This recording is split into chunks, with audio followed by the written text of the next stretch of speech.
Hi, Adam Pretorius, Healthcare Realtors, and I'd like to welcome you to our second episode on Smart Home Tech. In this episode, we're going to look at smart hubs. Now, in the first episode, we looked at smart lighting, and I debated which one to do first. Smart lighting I find a little bit more rewarding, but really you can't do anything with all your smart home tech until you get a smart hub. So what is a smart hub? Well, this is a smart hub. And a smart hub is a device that connects all the smart devices from different companies together and bridges them into this one device where you then can get them to talk to each other and they can control each other using just this hub. So there's a number of smart hubs on the market. My favorite's the Samsung SmartThings. Another hub out there is Wink, and then Apple just released their HomePod. But Samsung SmartThings is what we're going to discuss. It's what I recommend, and we're going to look at it. We're currently looking at the version 2 hub. The version 3 hub just came out in fall of 2018. I have not seen it yet, but it just has some improved functions, but the 2 and the 1 work just fine as well. Now, one of the first things that I would recommend doing when you get a hub is do security integration. And Samsung went ahead and made a bunch of devices made by Samsung that work with the SmartThings hub, but you can also buy any other devices. There's a number of companies out there and they'll plug in and work very seamlessly with the SmartThings hub. That's why I really like this hub. So some of those devices I have in front of me, let's take a look at them. So this is kind of a simple device. This is just a smart plug.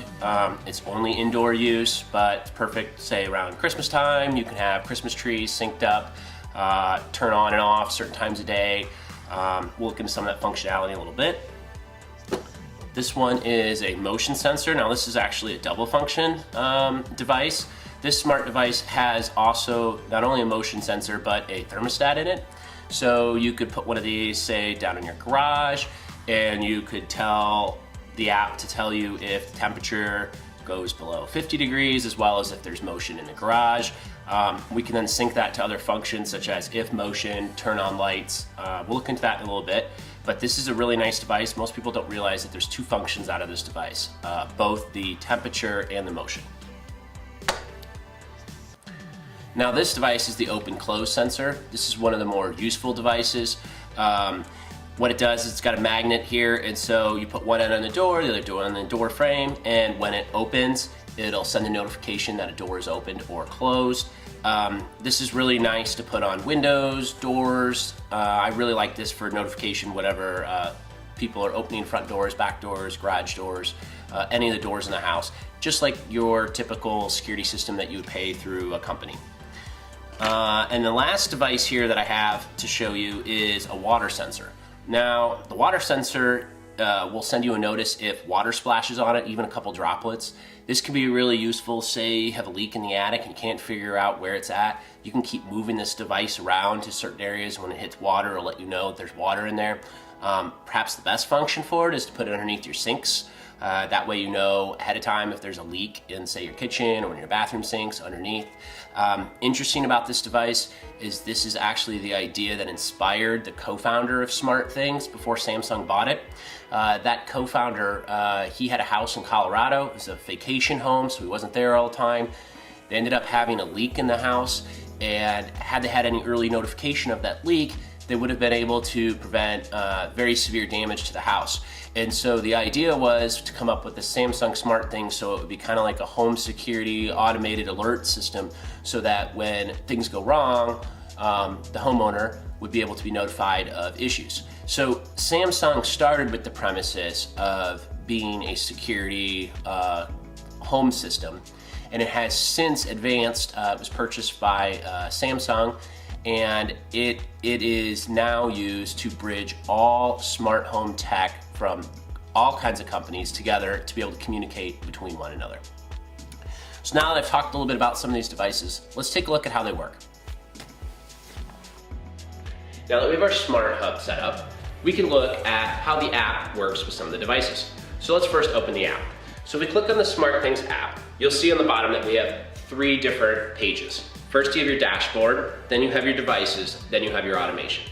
So the devices on the second tab is a list of all the devices that you have in your house. So I have over 300 devices in my house, so I have a lot of devices. So I kind of want to group them together and organize them a bit. Now, automations then are functions you set up for those devices to communicate with each other. So one of the things that we call in the SmartThings world is if then this. So IFTTT. And that's if, say, a door opens, then turn the light on. And so that'll be an automation that we would plug in.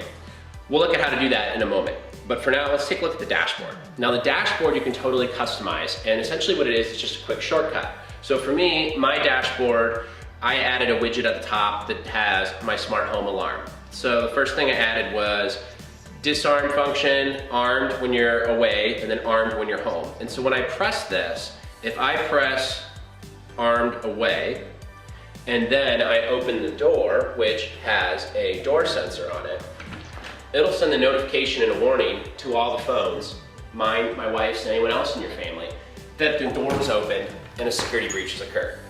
This alarm will keep going off until it is neutralized or somebody clicks to ignore it.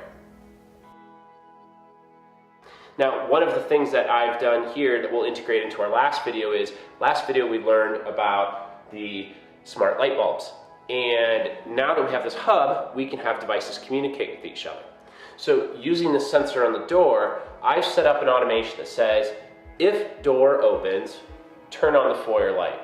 And I like this so that if I'm coming home late at night and it's dark out, I can find the keys or my way in the door without tripping on a step. So, as you'll see, when I open the door, the light turns on.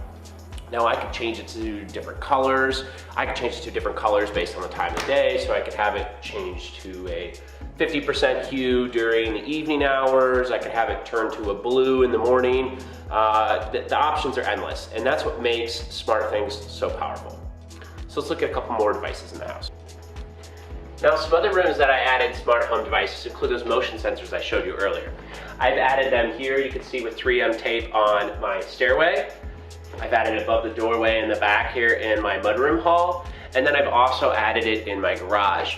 And they're set that if motion, then turn on light with a 3 to 5 minute delay, no motion, turn light off. And I set that up so that when I'm coming in from the garage, my hands are full of, say, grocery or briefcase, that I don't have to worry about trying to find a light switch. It'll just turn on and then turn off after me. And I like this because I didn't even have to call my electrician to wire anything. It was quick, it's easy, 3M tape, stick it up, install it, and then as different needs in your lifestyle change, I could quickly change my setup or remove that automation from my system. Now, there's a handful of other things that we can do with all these devices. Let's talk about some quick things of what we've learned in the 2 episodes. So in episode 1, we had smart light bulbs. So in this case, I have set, so motion, then turn on light bulbs. We'll look at some other things later when we go down on other devices of what you can also integrate in. That includes light switches, which I use on the stairway and in the garage, as well as other devices that can sync into the SmartThings. The Smart Hub is a very important step to your smart home. You need this to bridge all the other devices together so they can communicate to each other, and so we can get into our next episode, voice activation. I hope you enjoyed this episode. If you have any questions or comments, please comment on the thread. Thanks for watching.